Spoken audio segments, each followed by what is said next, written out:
आपल्या विविध मागण्यांसाठी केमिस्ट आणि ड्रगिस्ट असोसिएशनने आज देशभर बंद पुकारलेला आहे। अहिल्यानगर शहर आणि जिल्ह्यामध्ये देखील केमिस्ट आणि ड्रगिस्ट असोसिएशनच्या वतीने पूर्णपणे बंद पाळण्यात आलेले आहे। संपूर्ण जे एजन्सी असतील, दुकानं असतील, मेडिकल दुकानं आहेत, ते देखील बंद करण्यात आलेले आहे। आपल्यासोबत केमिस्ट ड्रगिस्ट असोसिएशनचे अध्यक्ष आहेत, आपण त्यांच्याकडून जाणून घेऊया नेमकं काय मागण्या आहेत आज बंद पुकारलेला आहे।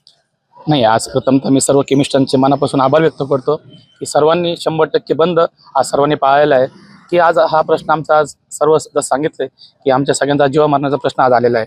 ऑनलाईन फार्मसीमुळे आज फेक प्रिस्क्रिप्शन भरपूर औषधं आज मोठ्या प्रमाणात उपलब्ध होत आहेत, त्याच्यामुळे नवीन पिढी आज बरबाद व्हायच्या मार्गावर आलेले आहे। तसेच अंमली पदार्थ असो, सगळ्यात महत्त्वाचं की डुप्लिकेशन औषधं ते मोठ्या प्रमाणात आत्तापर्यंत काही सरकारला निदर्शन आलेलं आहे, त्या गोष्टी मोठ्या प्रमाणात आज पेशंटला येऊ राहिले, त्याच्यामुळे पेशंटचा जीवही धोक्यात आलेला आहे। तसेच आम्ही छोट्या केमिस्टला आज जेव्हा डिस्काउंट हा 16-18% असतो, पण मोठ्या कॉर्पोरेट कंपनीला हा डिस्काउंट जर 25-30% असला तर आज त्याच्यामध्ये सर्वसामान्य केमिस्ट हा पूर्ण उद्ध्वस्त व्हायला लागला आहे। तसं त्याच्यावर अवलंबून असणारे त्यांचे परिवार असो, कामगार असो, हे सर्वजण आज याच्यामध्ये उद्ध्वस्त होण्याच्या मार्गावर आलेले आहेत। त्याच्यामुळे सरकारने याच्यावर चांगला निर्णय करावा। आज आम्ही 1 दिवसाचा बंद पाळलेला आहे। इथून पुढे जर याच्यावर जर योग्य निर्णय घेण्यात आलेला नाही तर याच्या पुढचं आंदोलन हे तीव्र राहील, एवढीच मी सर्वांच्या वतीने विनंती करतो। ऑनलाईन मध्ये काय नेमके धोके जाणवतात ज्यामुळे आज बंद ठेवलेला आहे? ऑनलाईनमुळे बऱ्याच वेळेस औषधं डुप्लिकेट येण्याचे चान्सेस जास्त असतात। तसेच नशेचे औषधही लोकांना इझिली अवेलेबल होतं, त्यामुळं तरुण पिढी ही बरबाद होण्याच्या मार्गावरती आहे। तर सरकारला विनंती आहे की सरकारने लवकरात लवकर जे GSR कायदा कोविड काळात जो आणला होता त्यांनी तो लवकरात लवकर बंद करावा, ही आमची सर्व केमिस्ट असोसिएशनची मागणी आहे।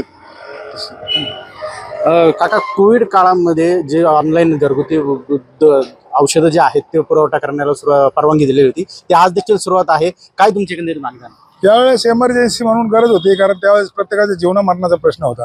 त्यामुळे त्यावेळेस जे स्पेशल त्यांनी परमिशन दिलेली होती ते अजूनही तशीच आहे की कुठेतरी थांबली पाहिजे आणि बाकीचं जे ऑनलाईन त्यांना मिळतंय ते सगळं बंद झालं पाहिजे। आणि याच्यामध्ये बरेचसे डुप्लिकेशन हे ते आहे, तर त्याचा सरकारने पुनर्विचार करावा आणि ताबडतोब त्याच्यावरती बंदी आणावी, ही माझी मागणी।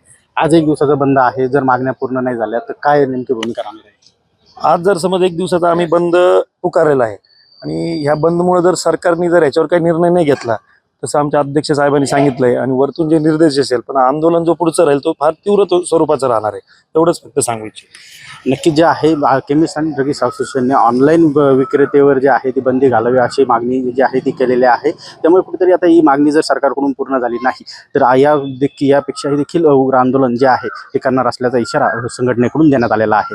गिरीश रासकर, जय महाराष्ट्र न्यूज, अहिल्यानगर।